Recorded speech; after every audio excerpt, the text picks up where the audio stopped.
பிரியமான தேவனுடைய ஜனமே, நல்லா தெரிந்து கொள்ளுங்க. சம்பந்தம் பண்ணுற இடம் இதெல்லாம் தேவனுக்குள்ளே ஒரு ஆத்மா செழித்தா எல்லாவற்றும் செழித்து சுகமாக இருப்பாங்க. நல்லா புரிந்து கொள்ளுங்க. அதுதான் நம்ம அப்படியே அந்த கண்ணோட்டில் பார்க்கிற பொழுது நல்ல குடும்பத்தை கர்த்தர் கொடுப்பார். நல்ல குடும்பத்தில் நம்ம போய் சேர்வதுக்குரிய ஞானத்தை கர்த்தர் கொடுக்குறார். இது ஒரு இடம் இருக்கும், அது எங்கேயோ இருக்கும், அது போய் பார்க்கறதுக்கே இருக்கும், நம்மளுக்கு 10,000 செலவாகும். அங்கே என்ன நடந்திருக்குதுன்னு கூட தெரியாது நம்மளுக்கு.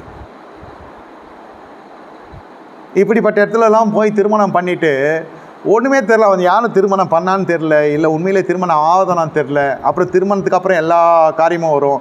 ஏன் கர்த்தர் எங்களுக்கு இப்படி பண்ணிட்டார்? நகமியை போல சில மோவாபியர் சில போய் பொண்ணு எடுப்போம்.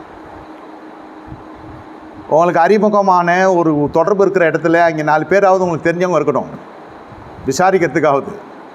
கர்த்தரை விசாரிக்க போதில் விசாரித்தாலும் அதில் திருப்தி இல்லை. அட்லீஸ்ட் உலக பிரகாரமாக பார்க்கறதுக்காவது சில விசாரணைக்குரிய ஜனங்க இருக்கணும் இல்லையா?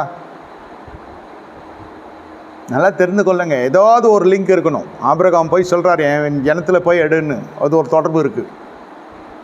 சிம்சோன் மாதிரி ஒன்றுமே தெரியாத முழுக்க போய் பெலிஸ்த வீட்டில் போய் பெண் எடுக்கிறது. ஏசா மாதிரி போய் இஸ்மாயில் வீட்டில் எடுக்கிறது. கடைசி வரைக்கும் இவங்களுடைய வாழ்க்கை, இவங்களுடைய சந்ததியாரெல்லாம் மிகப்பெரிய பொல்லாதவர்களாக மாறிட்டாங்க. தேவன் கடைசி வரைக்கும் வைராக்கியமாக யாக்கோபை சிநேகித்தன் ஏசாவை வெறுத்துன்னு சொல்கிற அளவுக்கு வந்துடுச்சு. ஏதோமியர் இது சகோதர வம்சத்தாருக்கும் மிகப்பெரிய தீங்கு செய்கிற ஜாதிகளாக மாறிடுச்சு. பின்னாடி கர்த்தர் சும்மா வெறுக்கலை. தேவனுடைய பகையை சம்பாதிக்கிற குடும்பங்கள் இருக்கும், தெரியாது, வெளி தோற்றத்தில் தெரியாது.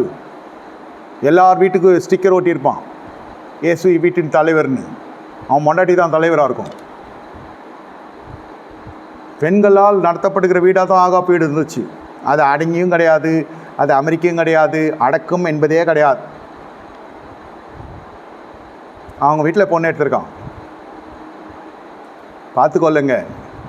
திருமணத்தில் இருக்கிற சாபம் பார்த்தோம். இந்த மாதிரி திருமணத்துக்கு பிறகு சம்மதிகள் ஆகிய நமக்கு பிரச்சனை ஆகிடும்.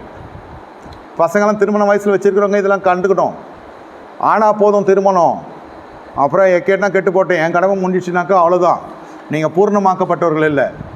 இதெல்லாம் திருமணத்துக்கு பிறகு பாதாளத்துக்கு நம்ம வழி வகுத்துட்டோம். சில விஷயம்லாம் பரிசுத்தம் பேரம்பேத்தி எடுக்கிற இடத்துல வயசில் பரிசுத்தம் போயிடும். எத்தனை பேர் குற்றவாளியாகி செத்துருக்கான்? கேஸ் முடியறதுக்கு முன்னாடி செத்தாலும் குற்றவாளி தான்.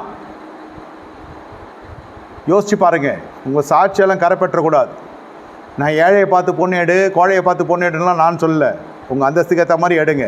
ஆனால் முதல் அந்தஸ்து ஆவிக்குரிய அந்தஸ்து என்று சொல்ல வருகிறேன். பூமிக்குரிய காரியங்களெல்லாம் நம்ம பெற்றுக்கொள்ளலாம். நம்மகிட்ட இருக்க இல்லாதனை பார்த்து கொடுன்னுலாம் நான் சொல்லலை.